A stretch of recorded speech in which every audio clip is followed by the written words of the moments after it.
Hi, welcome back to my series on buying country property in Sonoma County. We have officially arrived at everyone's favorite topic, septic systems. Not exactly dinner conversation, and honestly, most people don't spend much time thinking about what happens after you flush the toilet, and you're not alone. But if you're buying or living on country property, there's a very good chance that you will have a septic system. So today we're going to walk through how it works, what to look for before you buy or sell, and how to maintain it so it doesn't become a problem later. And don't forget to like and subscribe to my channel for more content on country properties, real estate insights, and community tours in Sonoma County. I'm Rachel, your Sonoma County realtor, here to show you the best of Northern California living.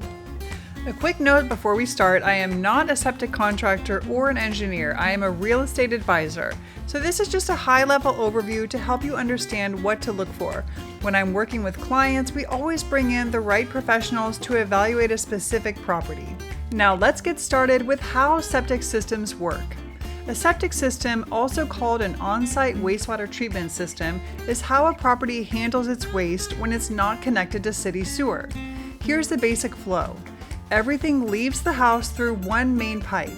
It goes into a septic tank. Inside that tank, solids settle to the bottom, called sludge, and oils and grease float to the top, called scum. The liquid in the middle flows out to the drain field, also known as a leach field. From there, the water disperses into the soil, and the soil naturally filters and treats it. That last step is critical. Your soil is doing a lot of the work. And that's why every property is different. Soil type, slope, and groundwater all matter. Most homes have a standard system with a tank and a drain field, and that are either gravity fed or pump assisted.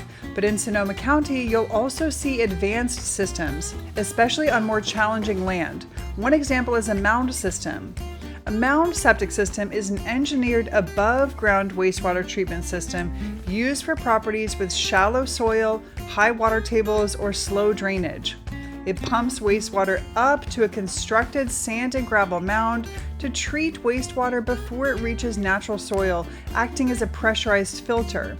They're sometimes called a sand mound system or an above-ground septic system. So those are the basics on how septic systems work. Let's move on to part 2, inspections. If you take one thing from this video, it is this: always inspect the septic system. This is not optional. Inspections are critical because repairs or replacement can cost thousands, sometimes over $100,000. A proper septic inspection will check tank condition and integrity, sludge and scum levels, signs of leaks or backups, the distribution box function, the drain field performance like pooling water, the age of the system, and the maintenance history. And they're looking for one core question: is this system functioning properly today? And is it likely to keep functioning in the future? But an inspection is just a snapshot in time. It doesn't guarantee future performance or capacity for inspection. That's when deeper due diligence comes in. So if you're thinking about adding on to an existing home, building an ADU, or replacing a failed system, you're entering the world of site evaluations and permitting. The first step in expanding or putting in a new septic system is the soil and site testing. This can include soil profile testing, looking at the soil composition, the rock, percolation test, which looks at how fast the water moves through the soil, also called a perk test, and groundwater testing, especially during the wet season. These tests often happen between January and March because that's when the groundwater is highest. So what this means for buyers is if you're thinking, I'll just add an ADU later, pause there. You have to ask, what does the current system support? Is there a designated expansion area, and has that site already been evaluated? Because not every property can support more development. Similarly, if you're selling a property that has the potential to expand, you'll want to know beforehand what the septic system can currently support and what would be required for a future owner to be able to expand on the house or add an ADU. Now for the last section, maintenance and ownership. Once you own a septic system, it's really not complicated, but it does require some attention. So here are some basic guidelines. Have the tank pumped every 3 to 5 years. Clean the filters annually if your system has a filter, and don't worry, you can have professionals do this job if you want.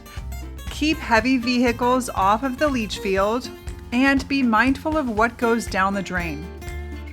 A quick rule is if it's not water, waste, or toilet paper, it shouldn't go in. So avoid harsh chemicals, hygiene products, grease, fat, and oil, cat litter, even if it says flushable, medications, food waste, or trash. And watch for these signs that are indicators that your septic system may have a problem, such as multiple slow drains in the home, gurgling sounds from the pipes or toilets, sewage odors inside or outside, wet, soggy, or unusually green patches in the yard, and backups in the sinks, tubs, or toilets. Septic systems aren't something to be afraid of, but they are something to understand. And in Sonoma County, where so many beautiful properties rely on them, this knowledge gives you an edge. If you're thinking about buying or selling a property with a septic system, I would be happy to walk you through what to look for that specific property. Just give me a call. And if you're following along in this series, this is just one piece of the puzzle when it comes to country property. So please subscribe and stay tuned. In the next episode, we're going to be looking at access and easements. Until next time, take care.